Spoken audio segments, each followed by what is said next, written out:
The Galactic Council had declared Earth a dead world 3 cycles ago. The Skaresh invasion had been swift, merciless, and thorough.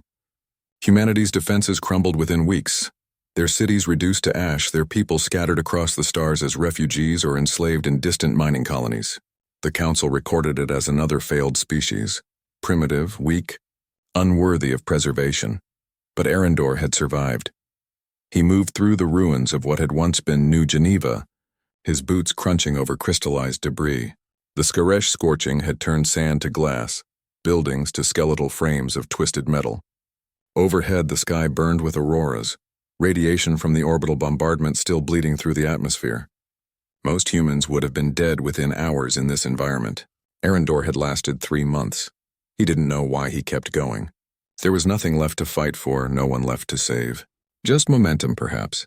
The human curse of refusing to lie down and die. That's when he heard it. A sound that didn't belong in the wasteland.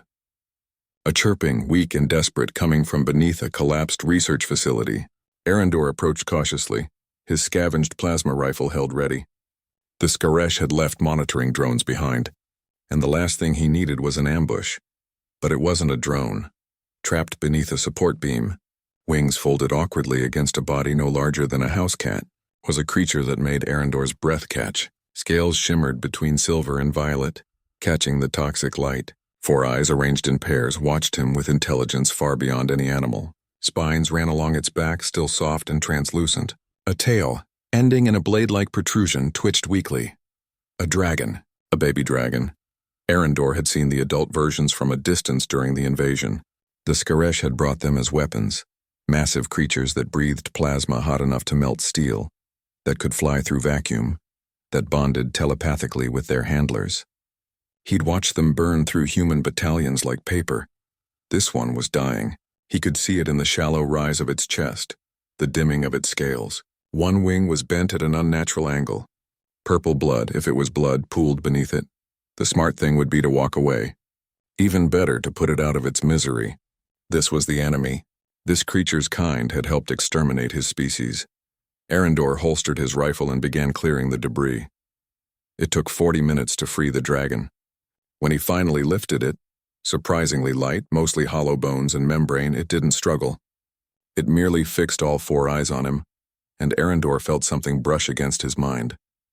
Not words exactly, more like emotion, confusion, fear, and beneath it, a desperate, aching loneliness that mirrored his own. "I know," he whispered, cradling it against his chest. "I know exactly how you feel." Arendor named her Luma after the way her scales caught light. He had no idea if the dragon was female or if dragons even had gender as humans understood it. But the name felt right. She accepted it without complaint, or at least, she didn't protest when he said it. The makeshift shelter he'd established in the subway tunnels wasn't much, but it was shielded from the worst of the radiation. He set Luma down on a bed of salvaged insulation foam and began treating her injuries with the limited medical supplies he had.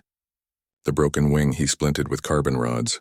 The gashes along her side he cleaned and sealed with emergency biofoam.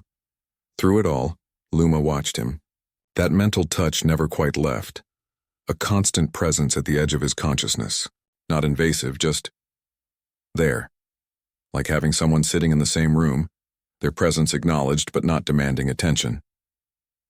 Days passed. Luma began to heal. Her scales brightened, the soft spines along her back hardening to proper defensive structures. She learned to eat the nutrient paste Arendor scavenged from military caches, though she clearly didn't enjoy it. At night she curled against his chest, her body temperature regulated perfectly to combat the freezing tunnel air. And she wouldn't let him leave. At first, Arendor thought it was gratitude or fear.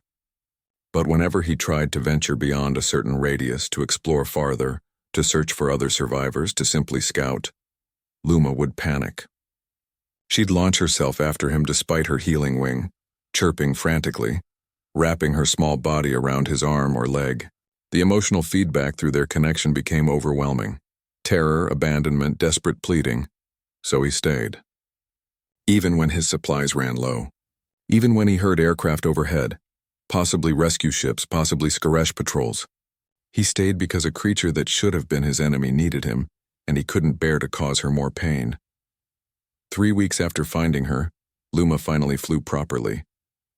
Her wing had healed straight and strong, and she took to the air in the tunnel with graceful spirals, chirping with joy. Arendor couldn't help but smile, his first genuine smile since Earth fell. That night, something changed.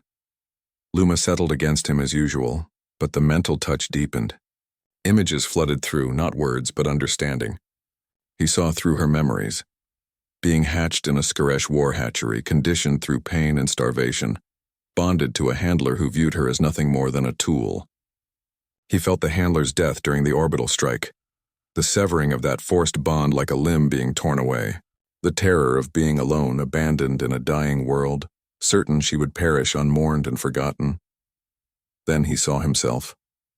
Saw how she perceived him, not as a human, not as a member of the species her kind had destroyed, but as the first being in her short, brutal life to show her kindness, to touch her with gentleness instead of cruelty, to stay when everything in the universe said he should go. Arendor understood then why she wouldn't let him leave. She wasn't afraid of being alone in the ruins. She was afraid he would abandon her the way everyone else had. "I won't leave you," he whispered, his voice breaking. "I promise, Luma, I won't leave you." The dragon's response came through their bond, and it carried emotional weight that transcended language. Packmate, protector, chosen one, home. Droplets fell, his tears soaking into her scales, her own luminescent secretions sliding down from her eyes. They grieved together in that moment, for lost worlds, for stolen childhoods, for bonds that should never have formed but did anyway. Humanity had been declared dead. But here in the ruins, a human and a dragon who should have been enemies wept together. And somehow, in that shared sorrow and stubborn refusal to surrender, there was defiance. The galaxy had written them both off. It would learn that was a mistake.